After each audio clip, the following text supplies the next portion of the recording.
The greatest game you never played. Not exactly a unique descriptor to give Ghost Trick, but one that myself and a lot of other fans would probably agree with. I've been looking forward to have a chance to talk about this game for a long time, and with the recent remaster released on nearly every platform out there, this is a great chance for all of you to try it for yourself as well. I'm going to start with a bit of a personal story about this game. When I first got Ghost Trick, I'd never heard of it. I was at a GameStop, wasting time, looking around, you know, mall rat crap. Up on the screen they had the advertisement for it pop up, and I said to myself, oh well, there it says made by the same people who did Ace Attorney. I heard those are good games. I hadn't played them by that point in time, but heard good things, and said, well, you know, same people, not that expensive, I'll buy it and give it a shot. I haven't regretted that decision since. The basic setup is that you're a ghost, and you have no idea how you died or why. You do learn, however, that you can possess and trick objects, making you technically a poltergeist, if I'm not mistaken. During your attempts to solve your own mystery, you not only save the lives of plenty of others you come across, but also uncover a very deep conspiracy with actual surprising and unexpected twists. It's easy to say that, but as my video on Danganronpa 2 shows, it's not just difficult, but impressive when it's actually done.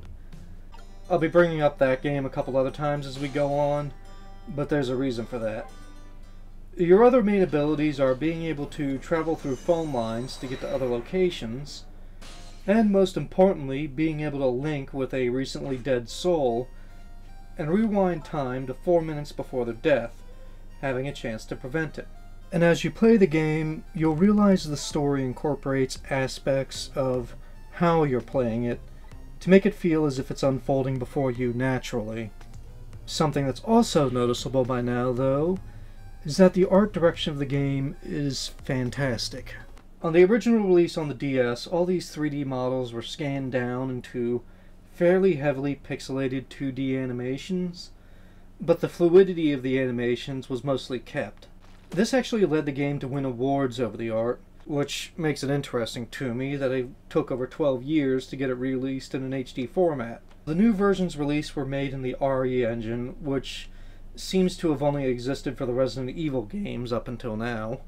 Considering I couldn't tell a difference between this version and the old one, aside from the graphics, well, I'm curious what other styles of games can be made on that architecture instead of just zombie shooting. Notice also the style and animations given to the characters. Nearly every single one of them, no matter how small a role they play, has a quirk in their actions or a notable aspect of their design that makes them recognizable compared to the others. A focus on shapes and colors, not just to the characters but the environment as well, seems to have been in the mind of the team for this. And being able to clearly see and spot things is important in a game designed around finding and interacting with numerous random objects. I'll come back to gameplay and difficulty in a little bit, but there's one more thing about the game everyone seems to love about it, including me. Aside from the story, that is. The music.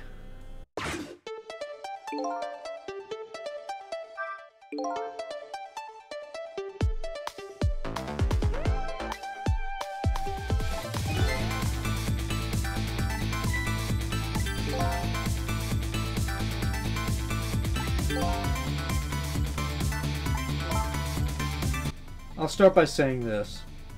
When are you going to make an actual soundtrack release, Capcom? This is a soundtrack that you could play in the car and it'd be just as good to listen to driving, doing chores, or whatever, as well as being part of the game. And it is a big part of the game. Not only is the music good, but each time they play a track during events, it fits incredibly well to the emotions, events, or characters taking part in it. For example, Lynn's theme helps accent the chipper, plucky attitude she always seems to give off whenever you talk to her. And certain parts later in the game have a song that definitely helps get across the tragedy the moments and characters are going through. The music accents and heightens the events and story as it all unfolds, but it is still able to stand on its own and be its own thing. And the music being able to be a part of events as it is very useful in a game where there's no voice acting. The gameplay is interesting and encourages experimentation with trying to figure out what does what and how it can interact with other things in the environment. This can be fun at times, and it can be exceptionally frustrating at times. First time I went through this game, there were a couple chapters I just went to get a walkthrough for. Generally speaking, a lot of the gameplay is experimenting and trial and error with the puzzle solving. This led to some moments of me thinking, oh, now I see, and some moments of, how the hell was I supposed to figure that out? Something involving a flag and a water pitcher comes to mind for the latter, but most of the time my mistakes led to me finding more information and discoveries that gave hints or realizations about what to do. When you go into the ghost world to be able to move between objects, the game is paused, so I think they intended to let you freeze time at will to think things through. And you'll need to do so, because there are a great many times where, in the time it takes to blink or glance away, you missed your window of opportunity. For instance, if you don't move between objects fast enough, you'll miss a moving bicycle and have to start over. There's a lot of these instances in the game requiring generally quick or specific timing, even with the benefit of pausing time as often as you like. And this might be the only downside of the game, based on however much you feel this kind of difficulty would be a negative. You expect a puzzle game to have difficulty and not hold your hand through every little thing. It's up to you to put together the clues it gives. But even when you know exactly what to do, trying to do it at the wrong moment might mean having to start the whole thing over again. Though a lot of times, mistakes or going off the beaten path does lead to some extra amusement.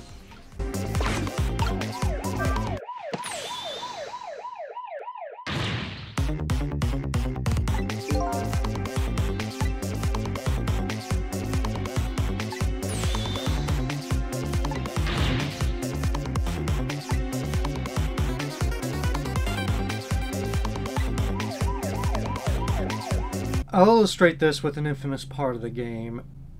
In one of the levels, you have to jump into an item that a person is about to lift over his head almost immediately after you use a ghost trick.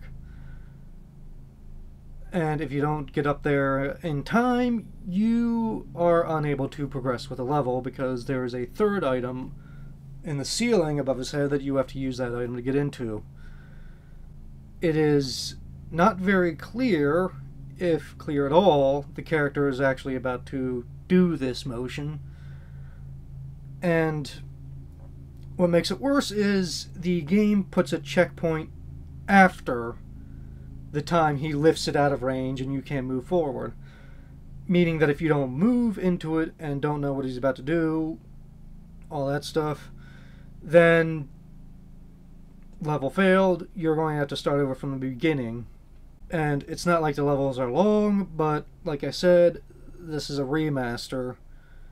You kind of expect them to look into those sort of things. It's not uncommon for there to be purists about remakes and things like that, but I think in this case they would accept either changing the placement of the checkpoint, where you load in if you miss it, changing how the motion goes, maybe. The point of remastering a game is, you know, remastering it. Like mixing up AM and PM on the clock, and another typo that I can't remember, but was in the first level of the game, I think. Speaking of time, I think we've had enough spent on this, so let's move on.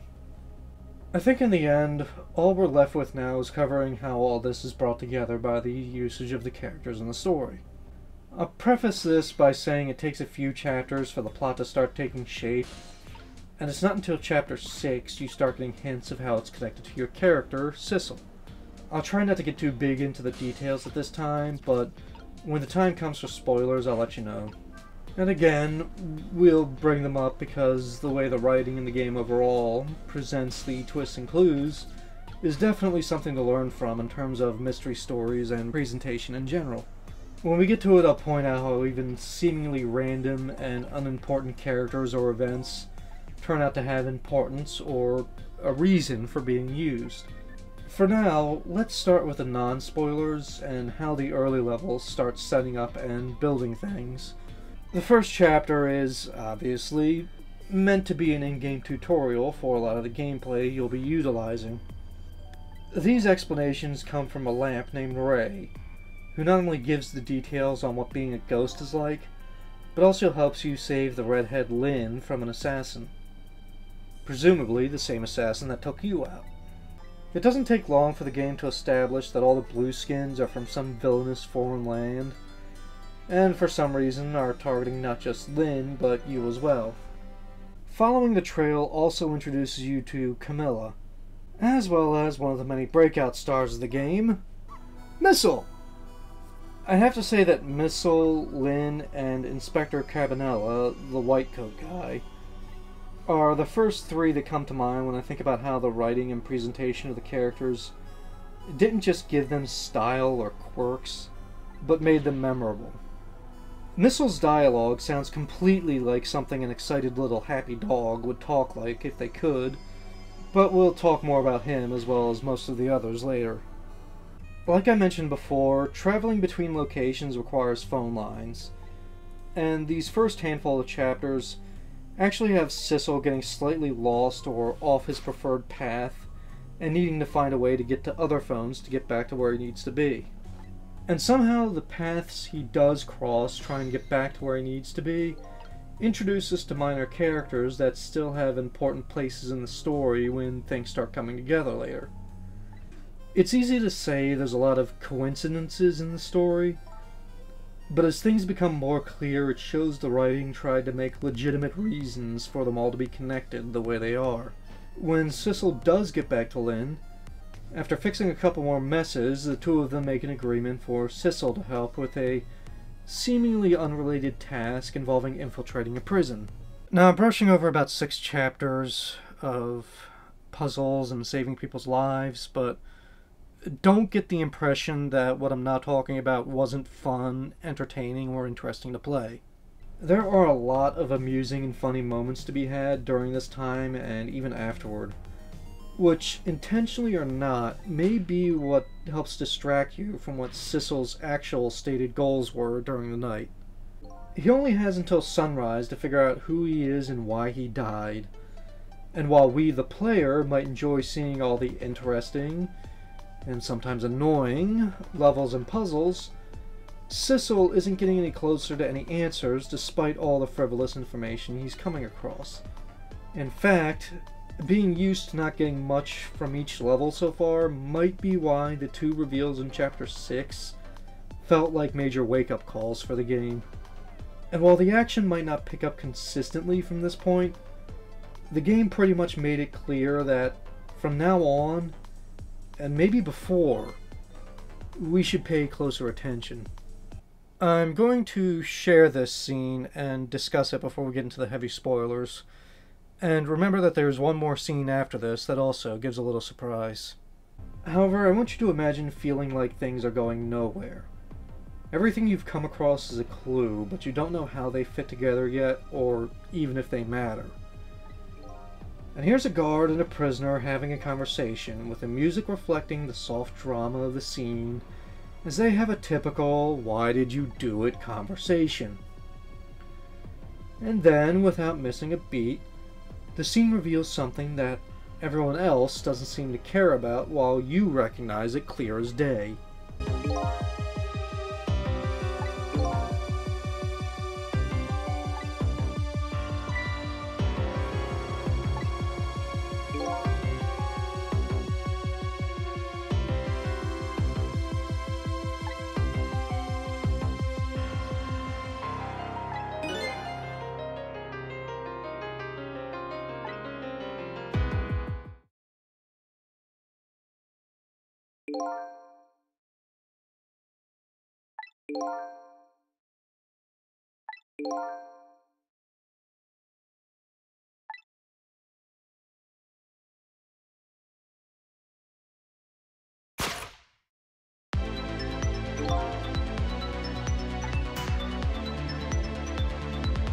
And I'll point out exactly what went on here beyond just giving a surprising twist or clue.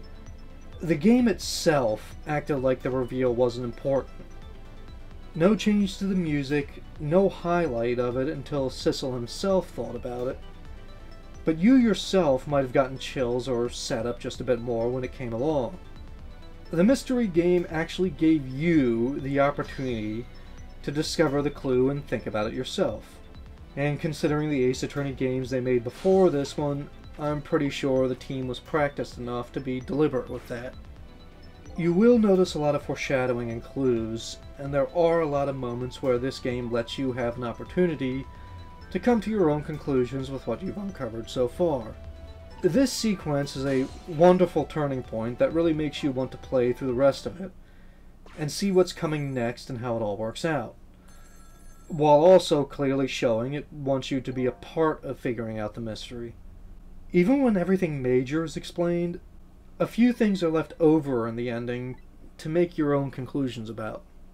I'll summarize here that the rest of the game is wonderful and how the chapters and events either give us intriguing new clues, strong character building and revelations, or both. Cabanela having a white coat means a lot more than it seems at first glance. A strange contraption, built seemingly to kill people that walk into the room, has a more terrible significance when the true tragic nature of it comes to light. And how Sissel fits into nearly everything, big and small, with believability, is incredible, surprising, emotional, and tragic. The ending sequences to this game had me legitimately caring about the characters and cheering them on mentally, while at the same time openly having tears during parts of it. And before I get to the spoilers, I'll make one more point. They did all this and gave us a mature and compelling story without making it an M for mature rated game. I don't remember any cussing in the game, and as far as I can tell, there was never any blood in it either, be it pink or red. Other ways to censor it. There isn't even any voice acting in the game. The emotion has to come through with the writing and the music. That's why, for all the credit that I give Danganronpa 2 and Ultra Despair Girls, and I love those games, by the way, don't get me wrong, Ghost Trick will be my favorite game. And when I say everyone can play this game, everyone actually can, without fear of things being too much for their age. Especially now that it's been released for nearly all platforms. That said, some of you out there might not be able to play it or experience it fully, or you just want to know the story and everything's actually good on your own judgment before you pay any money for it. So here come the spoilers and how it all works to the game's credit. Actually, let's take a moment to give some recognition to the people that worked on this before we get into the spoilers, and I'll be back in a couple minutes after that.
All set?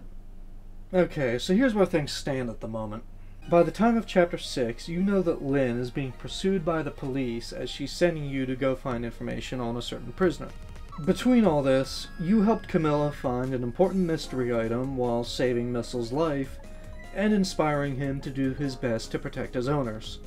And the only thing you know about Sissel is that the assassins that have been gunning for Lynn have Sissel, or at least had Sissel, on their hit list as well. Everyone else you stumbled upon, including the mother and daughter next door to Camilla, seems inconsequential. When the prisoner and former detective, Jowd, reveals that he knows your face and won't ever forget it, that seems a big enough twist to end the chapter on. But there's one more scene.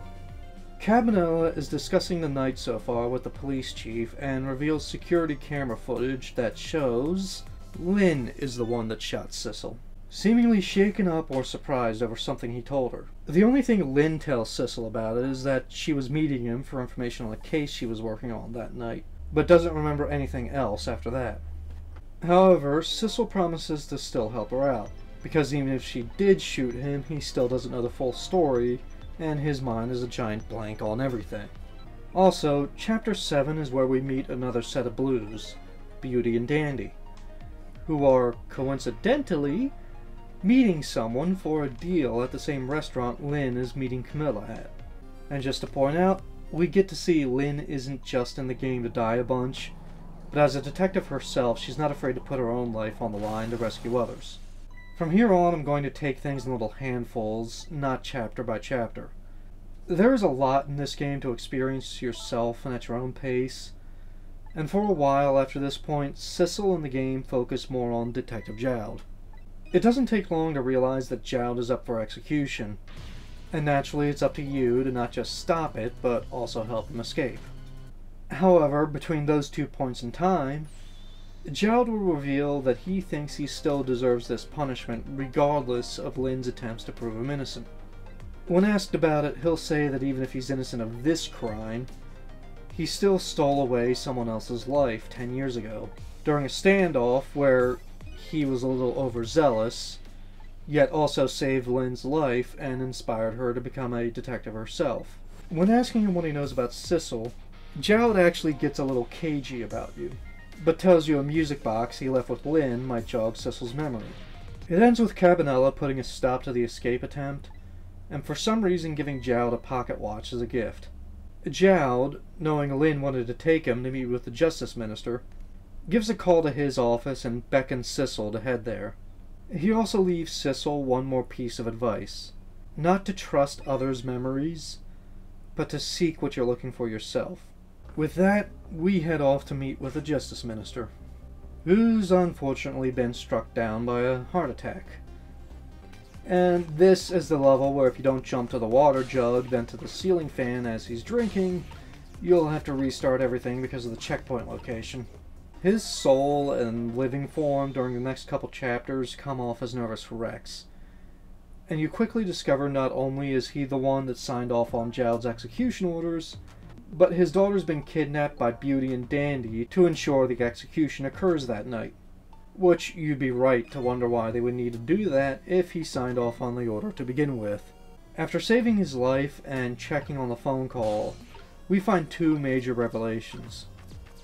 First, Dandy got the wrong girl and kidnapped Camilla instead, who turns out to be Jowd's daughter.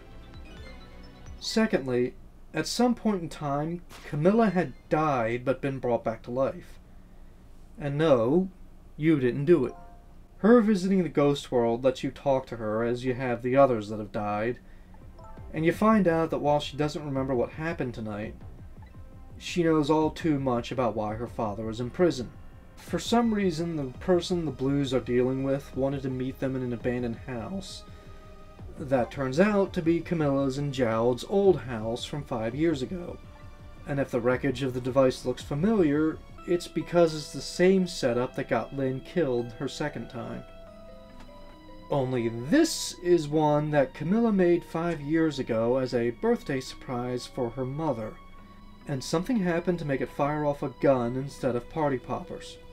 Jowd tampered with the scene and took the fall for it, pleading guilty to killing his wife in order to protect Camilla and telling her it was just a bad dream, and has wanted to tell the truth, but her father convinced her to stay quiet. You do figure out that the music box you're looking for was left at a park called Temsic Park, and heading back to share the info with everyone, you find out the minister can't confirm his daughter is safe, because his wife took her and moved in next door to Lynn's apartment in protest of him signing the execution order. Yeah, like I said, the minor characters still have important parts to play. And because of this, she refuses to answer the phone when he's calling. Cabanela interrupts to show that he's recaptured Jowd, and a lot of discussion is had over the information and truths that have been discovered. Chief among the discussion, though, is Sissel convincing Jowd to stop acting as if his execution will actually fix things. With that realization, Jowd fills in more details and says the music box is actually hiding the gun that would prove his innocence.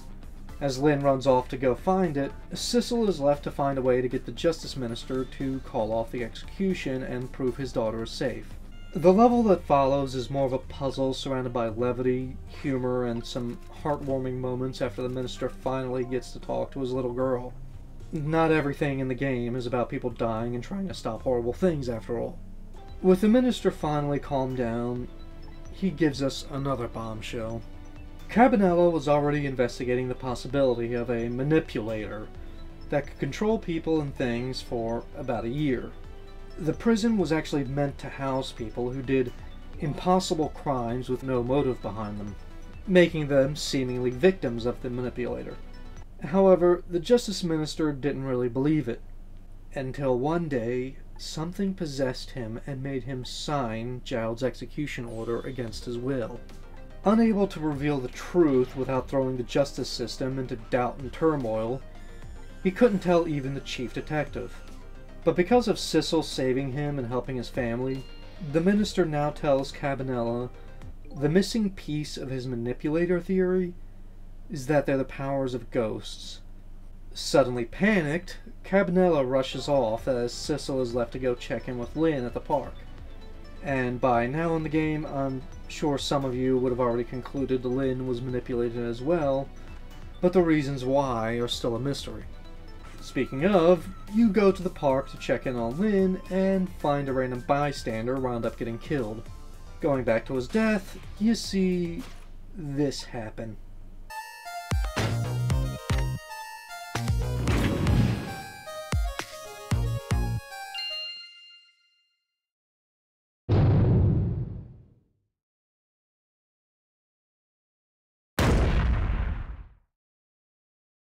So yeah, the game set us up with the fact that there were other ghosts using powers even as far back as Ray, and now we actually cross paths with them. Trying to communicate with the spirit reveals... Somehow getting out of the apartment, he chased after Camilla to help her and got run over by Dandy for the trouble. But unlike last time, Missile managed to get ghost powers. In his case, swapping objects of the same shape regardless of size. And in this we find out how Camilla was killed earlier and who rescued her. Controlling Missile and his powers adds a new twist to the gameplay and puzzles now. And even after rescuing the park protester, Missile requests to stay dead, so he can keep using his powers to help out. Good boy. Story's picking up pretty good now, right? I mean, sure. Some nice twists, character development, and information being revealed. But as many new mysteries come up with each step forward. And that's what a good mystery like this should do, in my view. Each level isn't just something different to do, it gives new information, new ways to put together information, and more questions to keep us invested in moving forward. Why am I bringing that up now? Because after this chapter, the reveals are no longer trickles. The dam is about to break. So here's another chance to move on before we cover the biggest reveals in the game and the most memorable moments. Ready? Because it's time to meet the manipulator.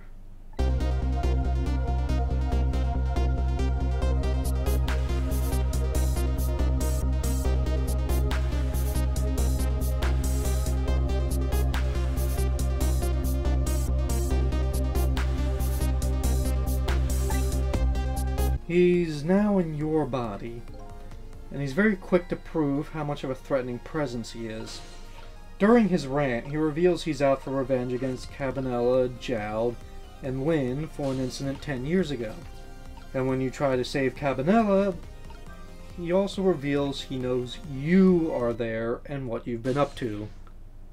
Throughout the game, nearly all the other characters have some weird rationale for why they see you goofing around with things. The manipulator knows full well what you're doing, and puts a stop to it. But when you screw up, he also points out that you're wearing his face. Combining the powers of Sissel and Missile, you have to save not just Cabanela, but his assistant from death, by somehow faking their deaths in full view of the manipulator without him realizing it. The solutions are very clever, and one of the ways you can screw up is hilarious. But most importantly, the final pieces of the puzzle come together. The man you saw actually died 10 years ago, wrongfully arrested by an overzealous investigator named Cabanela. He escaped interrogation only to be chased by Jowd, who cornered him in the park and panicked him into taking a young Lynn as a hostage. Before anything else could happen, a meteor struck the park and a shard hit the manipulator. It killed him, but as the Pigeon Man reveals from his research, the meteorite and the shards have radiation that somehow give those that die close enough to it ghost powers. This is why Missile dying in the park gave him powers, because he fell into the crater with the meteorite. With that cleared up, we also find out the final part of the villain's plans. He had previously contacted the Blues about his powers, and proved them by predicting and causing 2 impossible crimes. a singer revealing national secrets during a live concert, and a man taking the police chief hostage in his own office. After helping them with their goals during the night, the manipulator is now set to rendezvous with his partners in crime and escape where none can catch him. The night is coming to a close, and Lynn arrives with Detective Jowd. Returning to his role as a detective once more, they set out to find where the villains are meeting and put a stop to their plans. With a final phone call, Sissel meets with Jowd on a submarine that was getting ready to ship out. Turns out, the shot Cabanela took at the manipulator actually fired a tracking device into him, which Jowd could find using the locator disguised as a pocket watch. However, we find out the commander of the Blues is nothing if not prepared for just about anything. Not only did he have a plan in place in case they were discovered, but with the manipulator busy elsewhere, he steals the meteorite shard from the body, double-crossing their partner. Trying to find a way to fix things, you travel to another part of the sub and find Lynn trying to rescue Camilla. Jowd winds up left behind in a jettisoned section of the sub to suffocate, while a torpedo is fired that swings back around to sink the rest of the sub and doom not just Lynn and Camilla, but also trap the manipulator at the bottom of the sea. During the escape attempt, you try to rescue Lynn and Camilla from the flooding room. When all seems lost, help pulls them into a room safe from the flooding. What's coming up next is something that I say is the rare time that even if you know what's revealed and how things play out, it's a lot different to hear a summary of it versus seeing it in full for yourself. The manipulator, realizing he's just as screwed as the rest of them now, pretty much saves Lynn and Camilla for the hell of it. It's here we get his full, tragic story, and yes, he's a grade A bastard for what he did as a ghost, but it's hard not to sympathize and understand what he went through. First off, Sissel realizes he's not who he thought he was, and sheds the image he gave himself, putting him back to zero on his quest. However, the manipulator reveals his own name isn't Sissel, but Yamiel.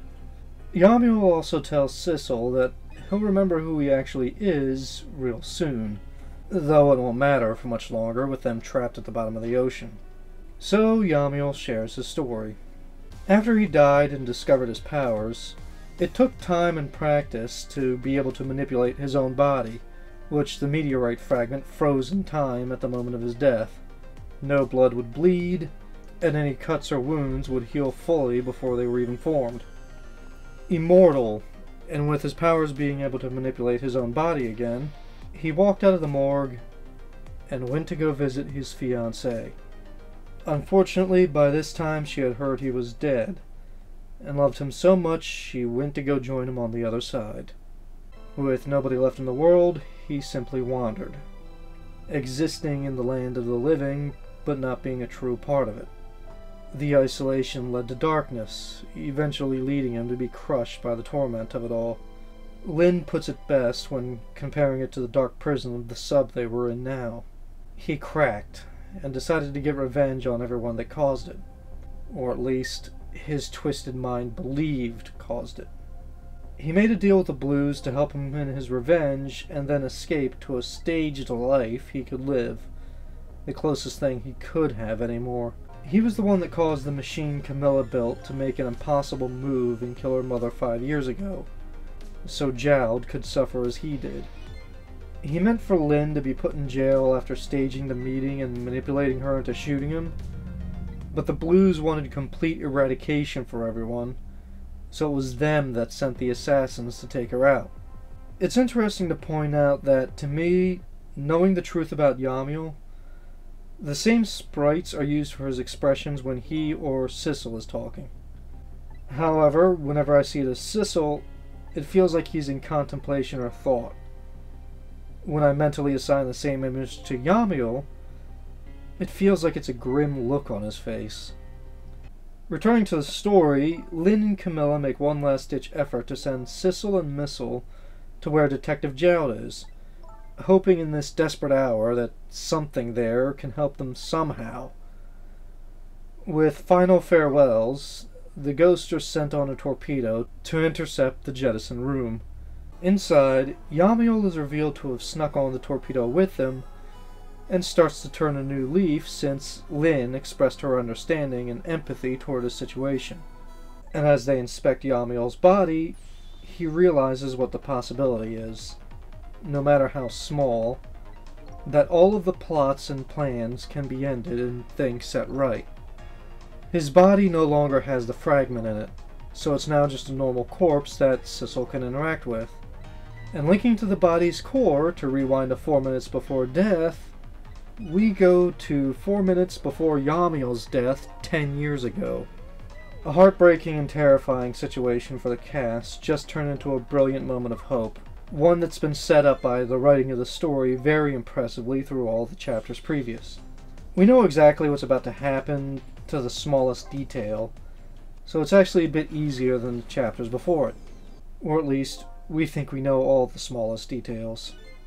This final level gives a damn awesome ending to everything, and a reveal about Sissel that will always make me cry when I play the game or just think about it. You set things up to actually block the meteorite fragments from hitting Yamiel, preventing him from getting the powers that caused everything. But Jowd knows his past self is going to shoot without the distraction, and even starts screaming in futility at his past self not to fire the gun. Again, there's no voice acting, but I think this entire sequence is still very emotional. Unable to change how he was in the past, Jowd fires the gun and even reacts in fear that he did so. But then, using a trick you've done before, Missile swaps out the bullet to something less deadly. However, this leads to Lynn's life being put in danger. As Sissel demands they come up with a plan to prevent a little girl from getting the memory of what death is like firsthand, Yamiel begins his path of redemption.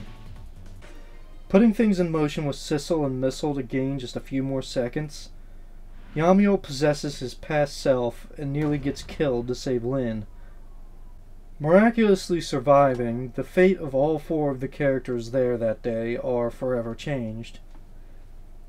This is where we finally get shown who Sissel really was this whole time, and we've already been shown that random innocent bystanders can get roped into everything going on, just as much as they can unfortunately be caught in the crossfire of tragedies in real life. The shard wasn't blocked, it was diverted elsewhere. And with all the character stories and development we've had in the game, in my opinion, Sissel's is the more surprising and impressive among them. And even if you were trying to pay close attention while playing the game, you probably never noticed who he really was or when he showed up. And that's reflected in the tragedy and heartbreak of why Sissel was there along with the other 3 10 years ago in the park.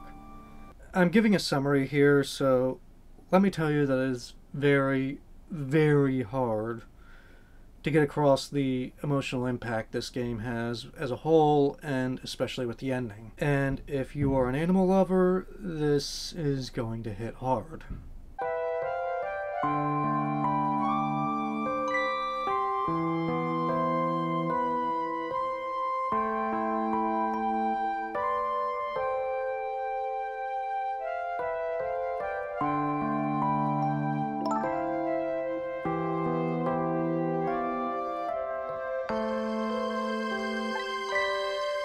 The cat you saw in the game about 2 or 3 times shows up in the park during the standoff. And yes, I was deliberate in having the cat in my Final Fantasy XIV cosplay screenshot I put in the community post a while back. After getting hit by the shard, Yamiel used his powers to possess the cat and get away, and then adopted it as his companion.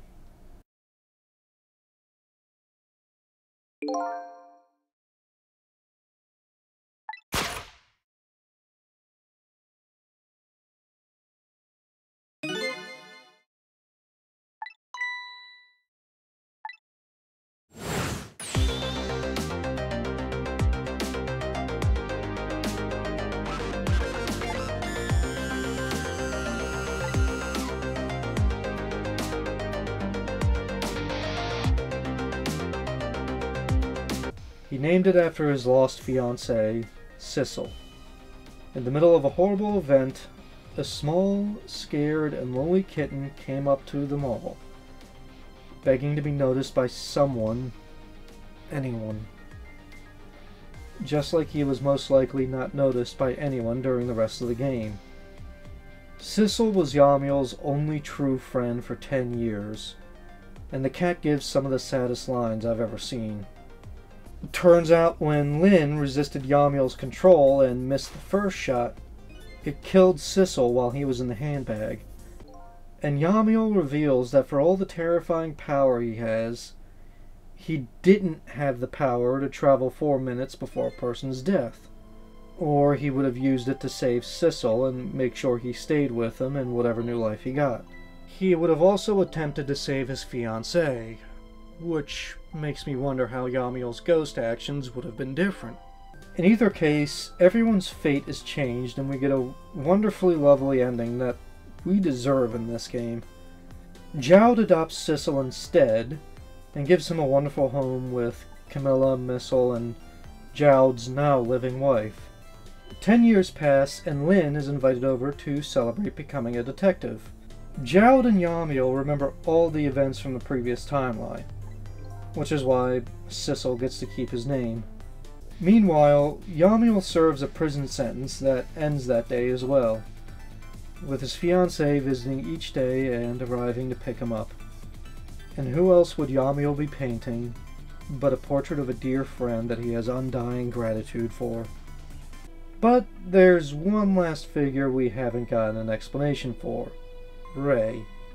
Turns out this isn't the first time history was changed. Ray turns out to be another timeline version of Missile, who witnessed everything but couldn't change it or stop everyone, including Camilla, from being killed. As he was trying to catch up to the villains, he came across Sissel in the junkyard. Sissel couldn't remember anything that time either, but couldn't be convinced by Missile to help out and left. So after Missile managed to follow Yamiel to the submarine, he traveled back to the start 10 years ago, but again couldn't change anything. So he waited 10 long years for the night to happen again, and told Sissel he only had until sunrise to find his memories, and therefore better stick around Lynn and help her out. And this is actually reflected in the gameplay. The tutorial Ray puts you through, take notice that since he's possessing the lamp, you can't go anywhere until Ray lets you. While during his flashback, Sissel's previous version was in that lamp and was able to get away. I don't know if it was intended or incidental, but a neat touch. Thanks to a loyal little doggie, things were changed and a better fate was made for everyone. I like to think that Yamiel eventually reached out to Jowd and got a chance to visit Sissel to thank him in person, as well as become a friend to everyone. But even if Yamiel doesn't get around to it, I'm sure Sissel has plenty of time to go find him himself. Because like I said, the fragment was only diverted. It had to land somewhere.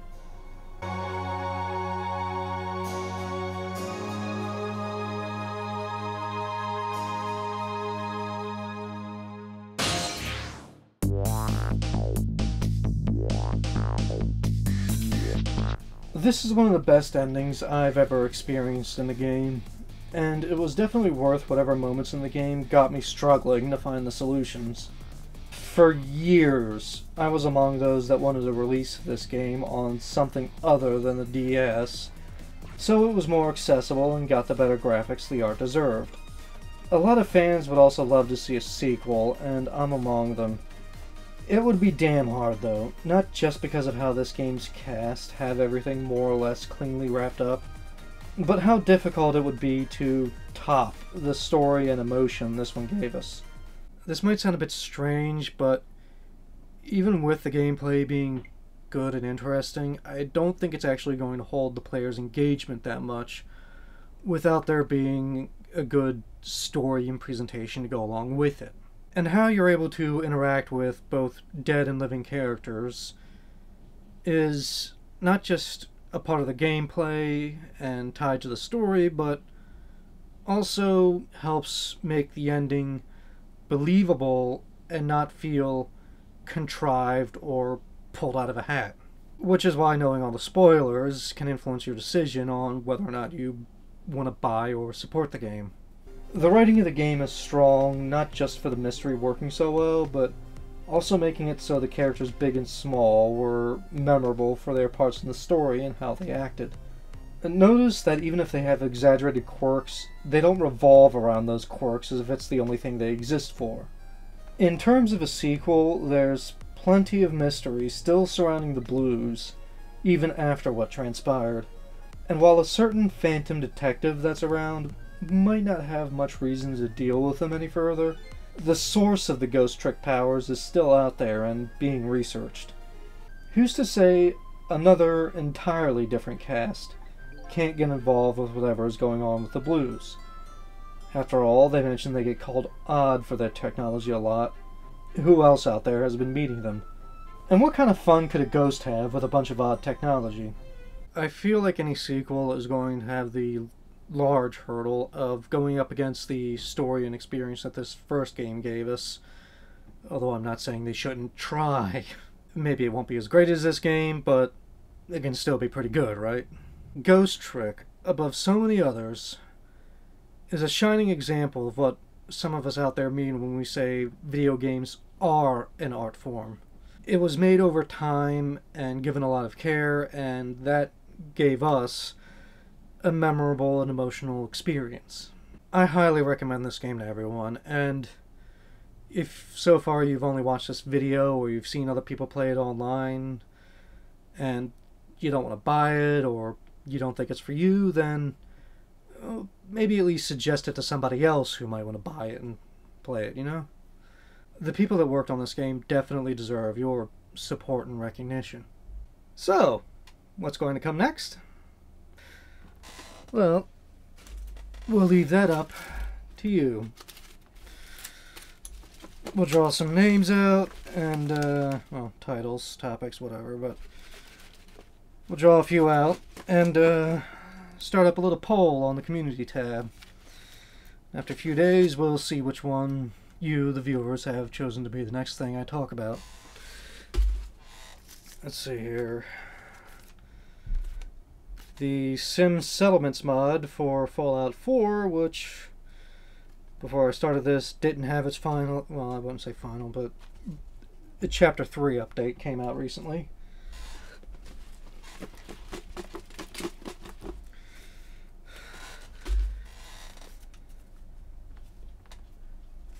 Omori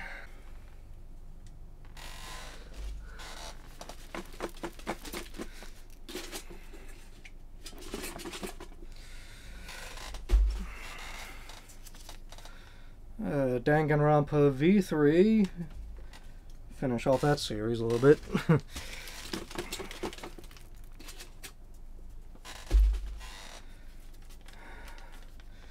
Insane Clown Posse. Oh boy.